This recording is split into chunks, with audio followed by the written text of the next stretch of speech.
Assalamualaikum teman-teman. Hai, perkenalkan nama saya Bunga Cinta Nur Fatimah dari Fakultas Psikologi dan Kesehatan UIN Wali Songo Semarang. Di sini saya akan menyampaikan tentang resiliensi kolektif masyarakat tradisional. Let's get it. Nah, teman-teman, pertama-tama mari kita bahas tentang resiliensi kolektif.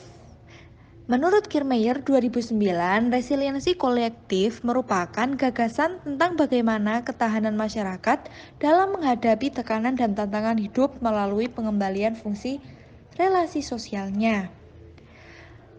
Resiliensi sendiri banyak digunakan dalam istilah ekologi dan psikologi untuk menggambarkan carrying capacity dan kemampuan untuk mengatasi diri dari tekanan dan stres. Nah, seperti halnya individu, masyarakat juga memiliki kekuatan dan kelemahan dalam mengatasi permasalahan hidup dan mengusahakan keberlanjutan hidupnya. Di sini, pengaruh faktor ekonomi sangat berperan besar dalam menentukan daya kebertahanan atau resiliensi suatu kelompok masyarakat. Terdapat tiga cara pandang yang masih belum tepat terhadap pemaknaan keragaman sebagai modal budaya, yaitu pemahaman keragaman yang diwarnai oleh semangat religius dan bukan sosiokultural. Selanjutnya, adanya keragaman religi dan budaya yang dimanfaatkan sebagai alasan untuk melakukan pencampuran antara ajaran agama dengan tradisi ritual dalam suatu kelompok masyarakat. Dan adanya keragaman religi dan budaya yang dimanfaatkan sebagai alasan untuk terjadinya asimilasi dari tradisi dan religi yang satu menyesuaikan dengan yang lain. Hal ini semakin bias saat salah satu kelompok masyarakat merasa lebih dominan memandang yang lain atau sebaliknya.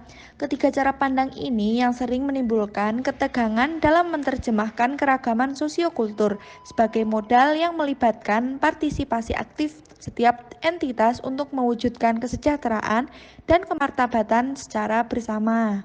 Selanjutnya, yaitu pendidikan multikultural untuk membangun resiliensi kolektif. Membangun resiliensi paralel dengan upaya membangun manusia menuju kehidupan yang lebih sehat.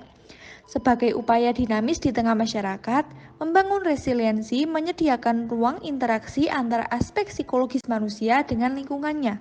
Menurut Bernard 2002. Interaksi semacam ini akan mengembalikan dan memperkuat identitas budaya, khususnya bagi masyarakat tradisional. Keterkaitan antara resiliensi masyarakat dan lingkungan alam bersifat resiprokal untuk kelompok masyarakat tradisional yang masih memiliki kebiasaan mengambil dan meramu dari alam. Menurut Agner 2000. Memperkuat resiliensi masyarakat tradisional selalu berfokus pada kehidupan anak-anak, keluarga mereka, dan tradisi mereka dalam menjalani hidup sehari-hari yang masih terikat dengan sistem natural lingkungan alam tempat mereka hidup, menurut Masten 2002. Penguatan identitas etnik pada pribadi yang berasal dari kelompok masyarakat tradisional yang terpinggirkan menjadi penting untuk menumbuhkan rasa percaya diri dan mengembangkan kesadaran. Menurut Banks 2010. Next, ada prinsip-prinsip kurikulum pendidikan multikultur dalam rangka menguatkan identitas etnik menurut National Council for the Social Studies atau NCSS dalam Banks 2002 adalah sebagai berikut. Yang pertama, keragaman etnik dan budaya harus diperkenalkan dan dihargai oleh setiap individu atau kelompok, termasuk unsur keluarga dan masyarakat. Yang kedua, keragaman etnik dan budaya harus ditunjukkan untuk menguatkan, melekatkan, dan meningkatkan daya tahan atau resiliensi masyarakat. Yang ketiga, kesetaraan dalam mendapatkan kesempatan, utamanya akses pendidikan dan ekonomi, harus diberikan untuk seluruh golongan dan kelompok etnis. Yang keempat, yaitu pengenalan identitas etnik dan budaya harus ditunjukkan sebagai pilihan merdeka setiap individu dalam suasana yang demokratis. Baik teman-teman, sekarang kita sudah ada di poin terakhir, yaitu bentuk resiliensi kolektif masyarakat tradisional. Nah, tradisi tahlilan merupakan tradisi yang sudah ada sejak zaman dahulu.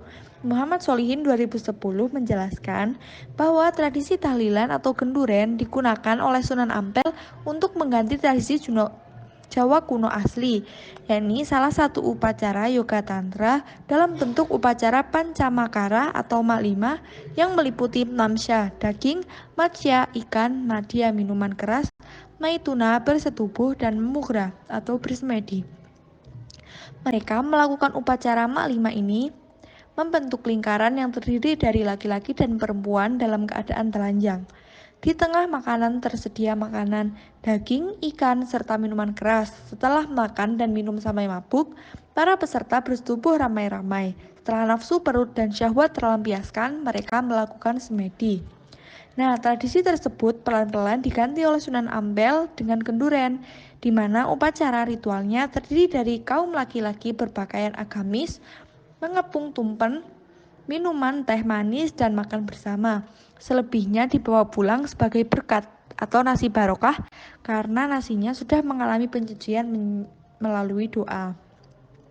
Dari simbol-simbol keberagaman itu tidak hanya sebagai pemenuhan religiusnya saja, akan tetapi lebih dari itu mampu membangun solidaritas sosial, resiliensi, bahkan bisa saja sebagai mediasi untuk kekuatan politik dan pembangunan bangsa.